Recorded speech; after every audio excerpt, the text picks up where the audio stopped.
What's up, everybody? It's your girl Palo. Thank you so much for tuning in today. Thank you for the love. Thank you for the support, you guys. Thank you for the new subscribers. And if you're new here, please subscribe. Press the notification button below and you'll be notified when I post a video.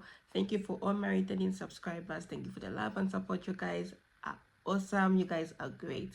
So today we're gonna do a Q&A segment, and thank you for everybody who took that time to just ask me the questions and wanting to find answers to these questions. I will try my best to answer, but let's do this. So about 12 people responded, but you know how this thing is, like I had 12 people responding but multiple questions. So let's see if we can get this right today.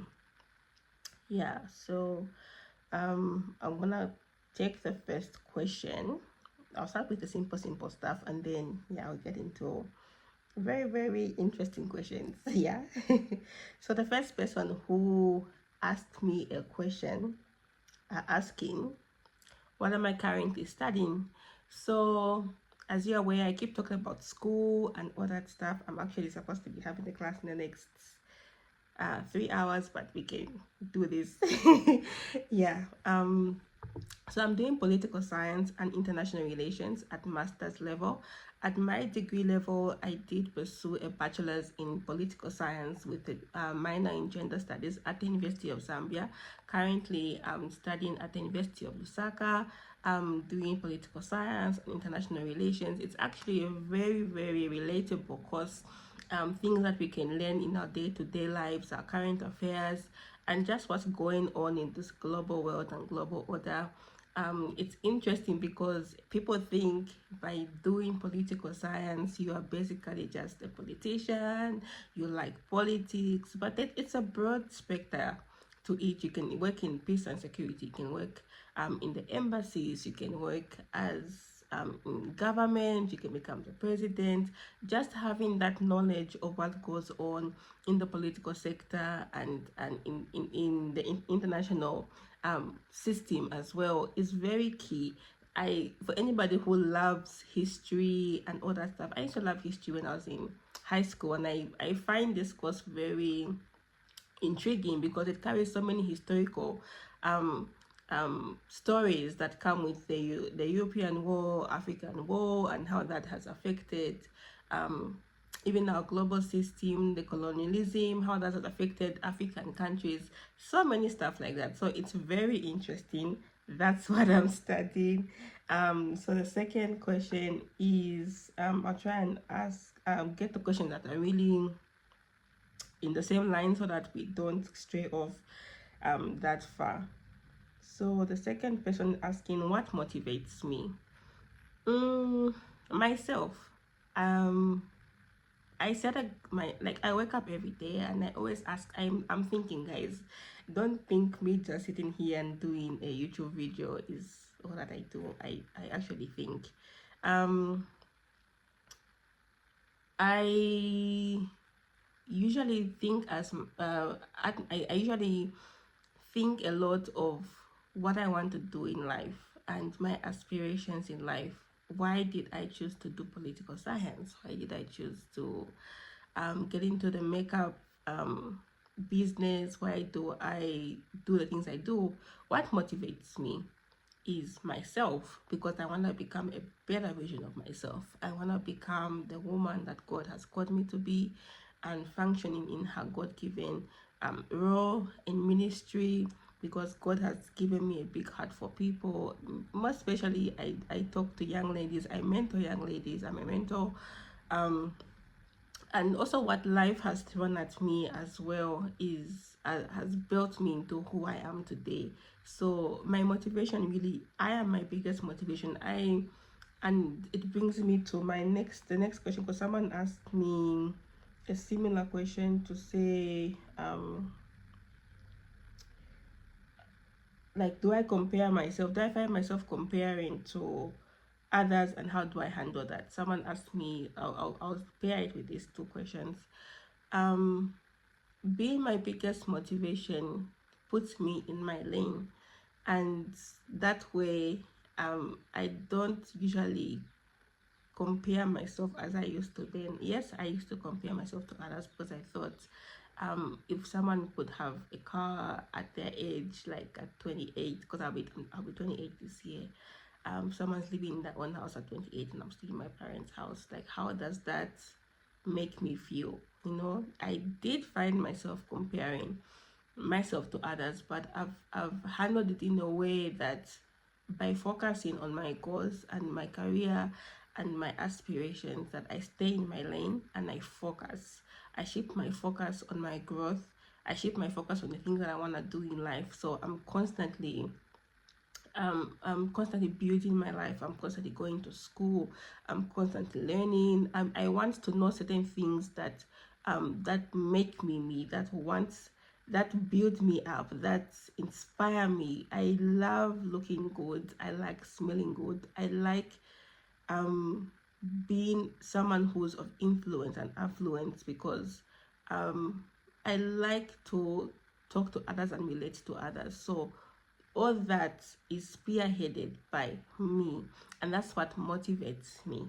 So I hope that answers your question as well. um the next question, what are your aspirations in life? Like I mentioned, I really want to be a woman who is of influence and affluence. A woman that can pull crowds, a woman that can be influential to her community, her society, her nation, her country.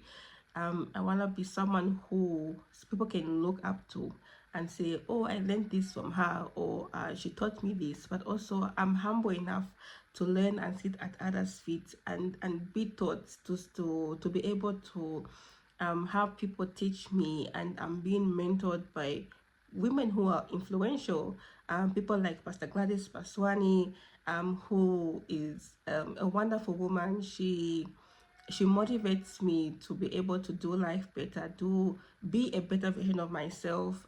She teaches me to be able to stand up for myself and to be able to love myself more.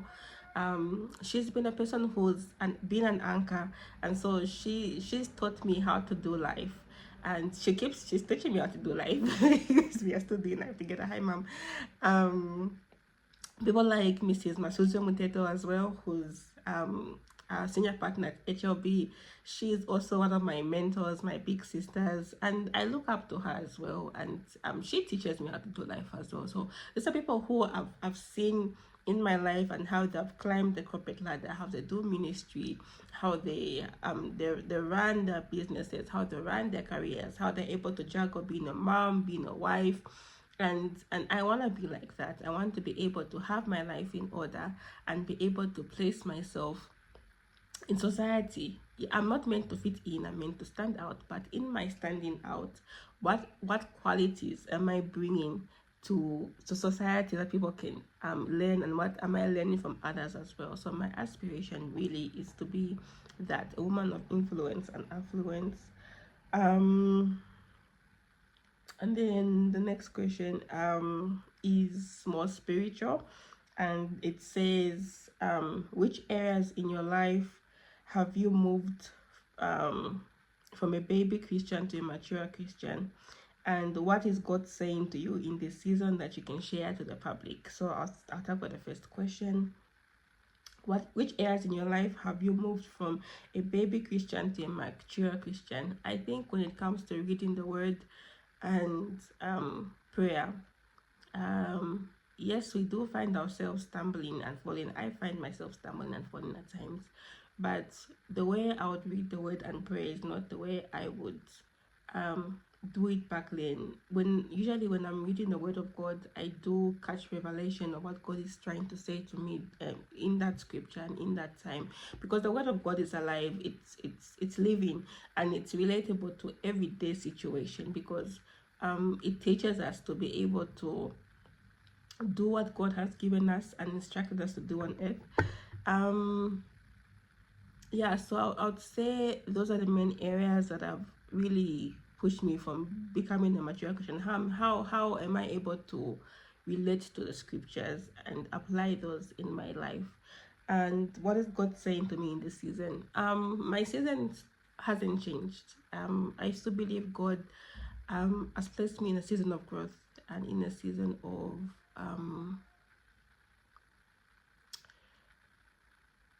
healing, in a season of understanding who I am and what I'm called to do.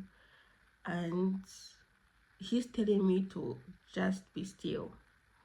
Be still and know that I am God. I'm not working, I'm unemployed, I'm been believing God for a job. People have been helping me here and there.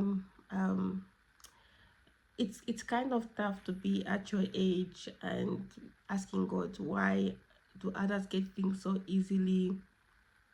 What is so special about them that is not special about me, that God is, doing some things for them? So I used to think like that, and I've been negative about myself, but I'm really where God wants me to be. And I'm in a place where God is preparing me for what he wants for my life. Because look, I would have been working, but maybe that job requires a master's degree, and I'm pursuing a master's. I've taken a training to become a diplomat, because that's my line of work. I want to become a diplomat, an ambassador. And I've done all these things to prepare myself while I'm in the waiting season. And waiting season is not just uh,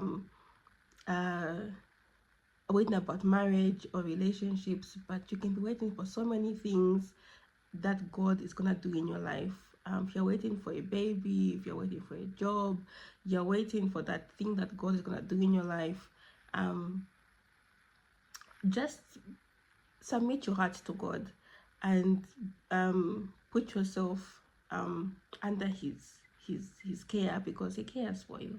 And when we submit our wants and our desires to God, he then he sees your heart, because this is all about the heart posture and how we are receiving what God is telling us, even in this season. So for me, it's be still and wait.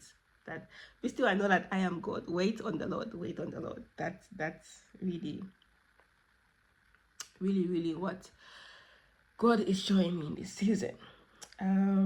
Okay, someone asks me, what are my biggest fears?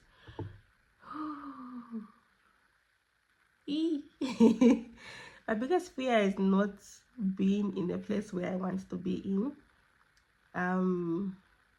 Maybe being behind, lagging behind from others. That's been my biggest fear. I really want to catch up, but I know that God does replenish the times that the locusts have eaten, and really, I know He will replenish those times for me. How do you deal with unanswered prayers? I throw a tantrum sometimes. It's not even funny.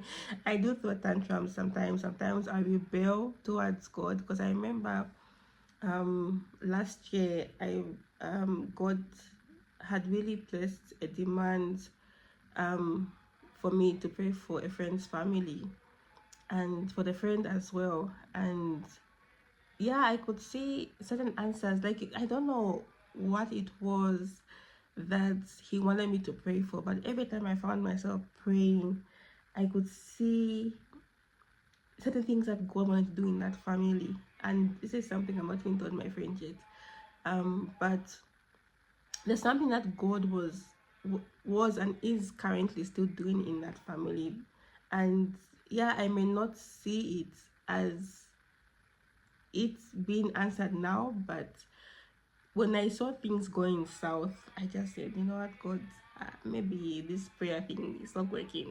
And I threw a tantrum. I remember I got my prayer journal and I tore up my prayers and I went to burn them. That's how I think it just triggered that pain and that hurt when I got certain news. And yeah.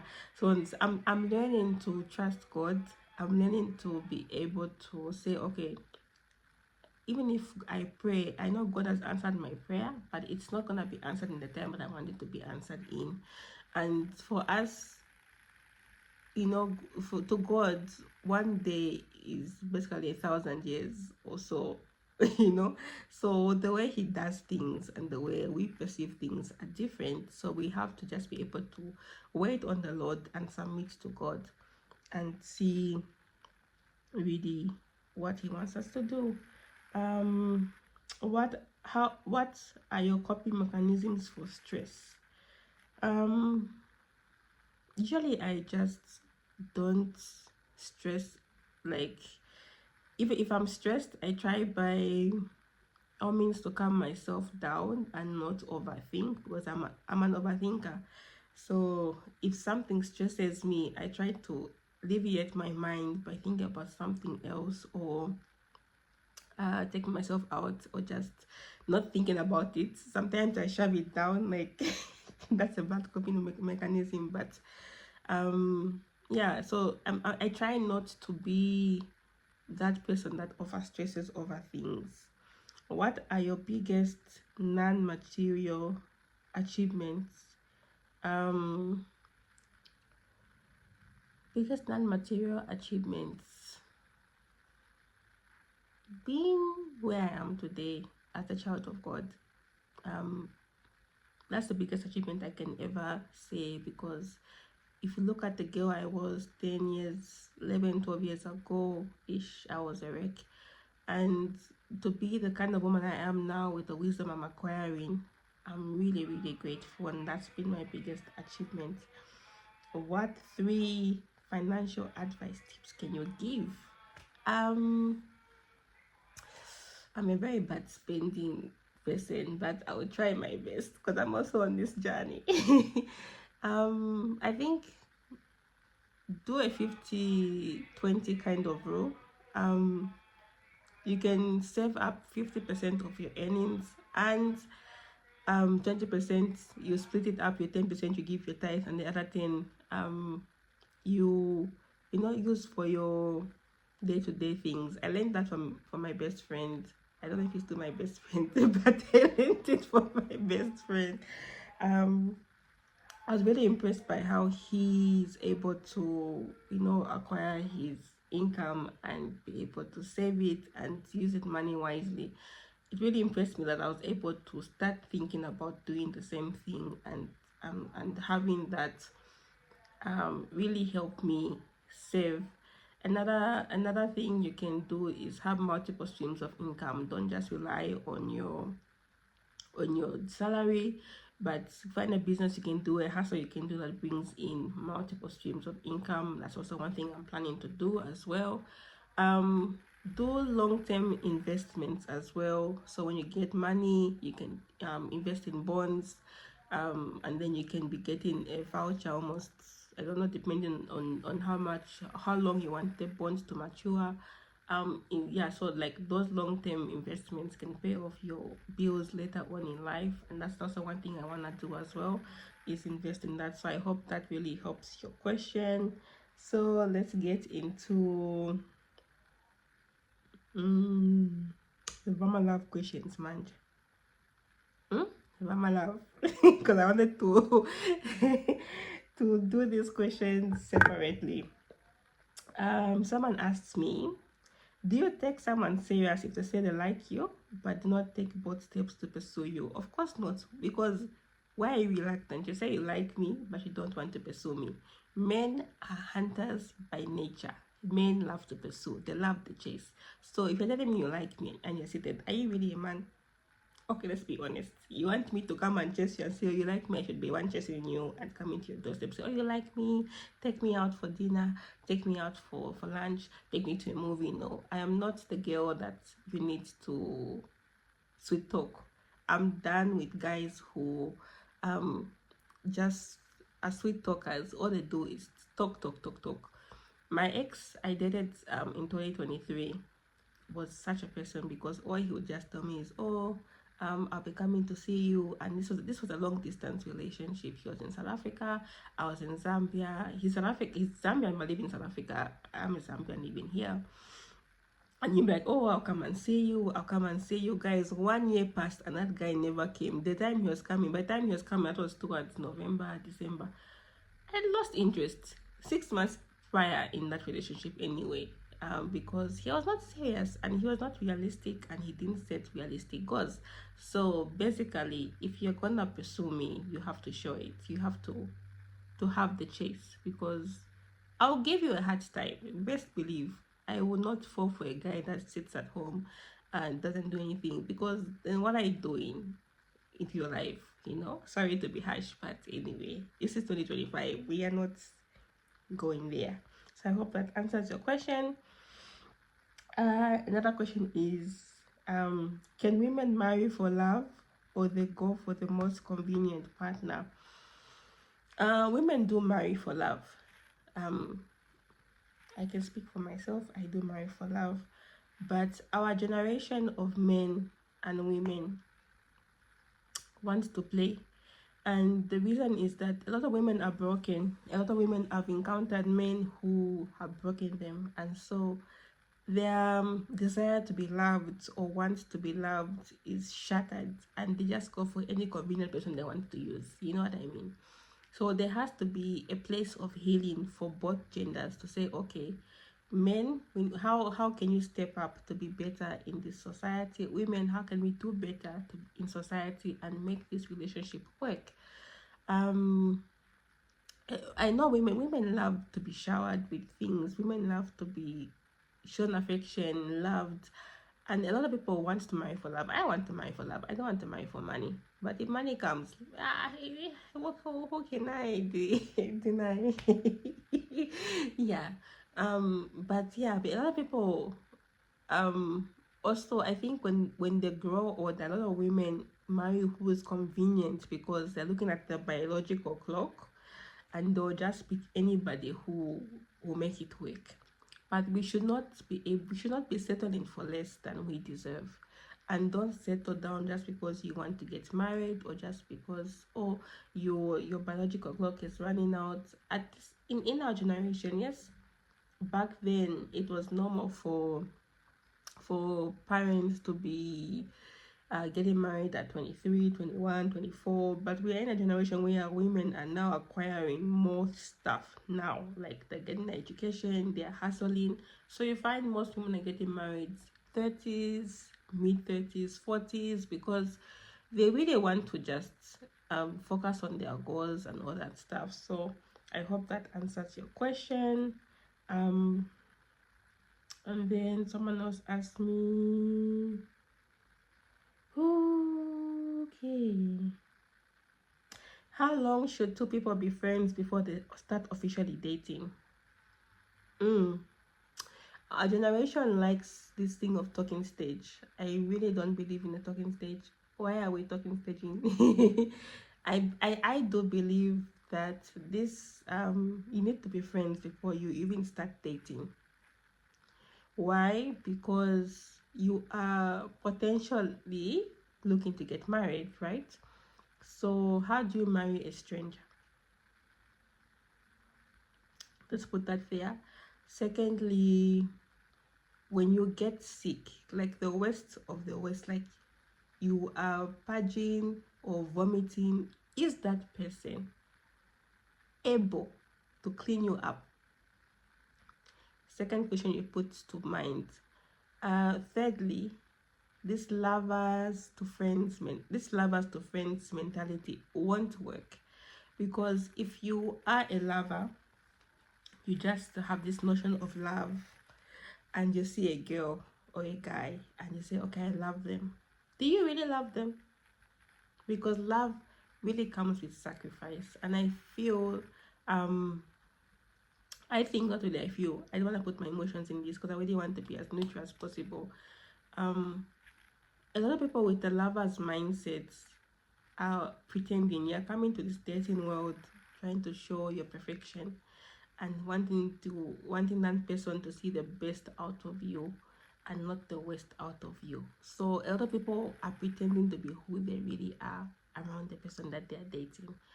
Reason being, you don't want to have the red flags show pop up. But notion is, everybody is or has a red flag, and that red flag can be worked on. You don't have to necessarily wave someone off because, oh, these are the red flags I saw. People grow, people mature, people change as they are growing, because we are not perfect human beings.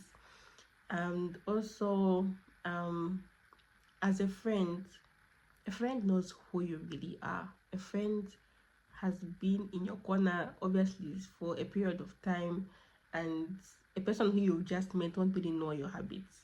They won't know that you are hot-tempered, short-tempered. They won't know that you snow at night. They don't know how your behavior, your character is like, because you are molding yourself to want to be the person they want to be.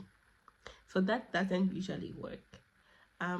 You find people who have gotten married to say, oh, this person I got married to, I knew her 10 years, 20 years ago. She was just a friend of mine who would come and pop up by my house and help me with this and this and this. You won't find someone gotten married to a person they met 2 months ago. It's very rare for people to be dating get married just like that, because guys, marriage is hard. Let me just put it out there. Marriage is not the sweet baby, I love you, would you take me to Dubai? Marriage is life. And when life happens, the love finishes. That facade of I love you, it finishes. What keeps marriage going is friendship. So you make sure that person, you've known that person for a time, that you're comfortable being around them. They know the worst side of you, and they are still okay to choose you and say, I want to marry you, because I've seen the side, they have seen your seasons. In short, they have seen how you react to people, family, friends, and they still choose you. So I think be that person that chooses to stay with the person. Get to know them, because people change.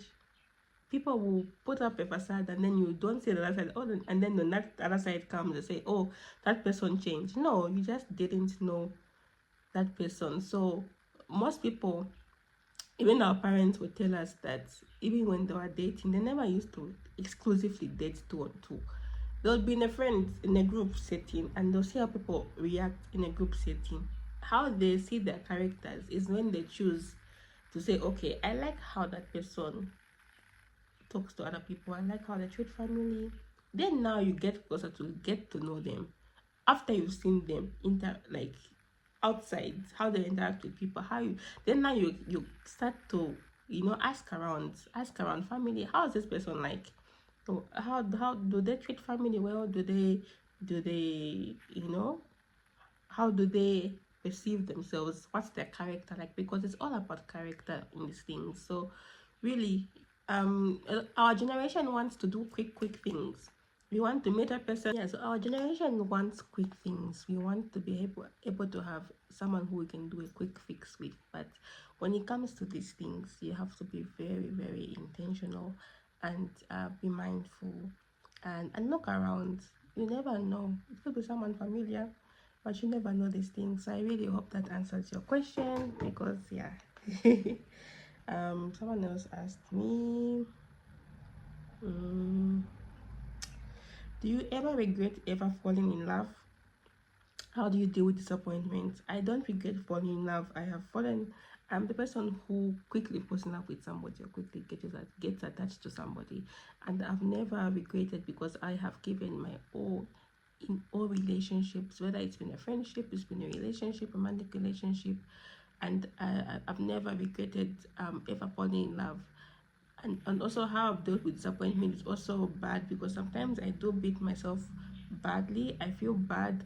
I get into this state where I don't like it. I really don't like having my heart broken, or having to feel like someone has disappointed me, because it hurts. And it hurts badly to the point where it becomes a physical heart pain, and I don't like that. So I'm learning to teach myself to not place high expectations on people, because people are people. And just see people for who they are, and don't mix. I'm not making excuses for how you treat me. How you treat me is how you see me, and I will take it as at that. If you come with an excuse, oh, that's the way we talk, because that's who you are, and that's what you have shown me. So basically that. And then let's see. Yeah, I think it should be the last question that this person is asking. They're saying, what's the best piece of advice you have ever received? Love me. I have been told to love me, because the kind of person who I am loves people. That I don't love myself more, I have neglected who I am. And I'm really proud to say that this season of my life is me living for myself. I'm not selfishly living for myself, but yes, I will interact with others, but I am prioritizing my needs, myself more this year, because I have seen myself do the most for others. I have literally, I can be that person who, if you call me at 21 hours, I'll be at your gate. That's me. If you need something, if you need help, I'll be there. I will um be able to help you, because that's who I am, and that's the person I am. So having to just place boundaries to guard my heart is is is where I'm at these days, because I think I have done the most for others who have not even done anything for me. And I'm learning to be okay with people who are not meant to be in my life, and that's okay, because I'm learning to move as I go, and have people who will be in my corner, who will help push me, and as I help push them to their goals as well. That's the kind of circle I want this year and for the years to come. um Come 2026 and the following years, I need to be have a circle of friends that I can rely on, and they can rely on me. It's a two-way relationship. We can't be always feeding others for our personal gain or selfish gain. So these have been the questions that you guys have asked me. I hope I was able to answer them well, and I really do hope that they helped you gain more clarity about getting to know me and understanding who I am as a person. Thank you so much for joining me today. As it is, we say toodles until next time. Love you guys.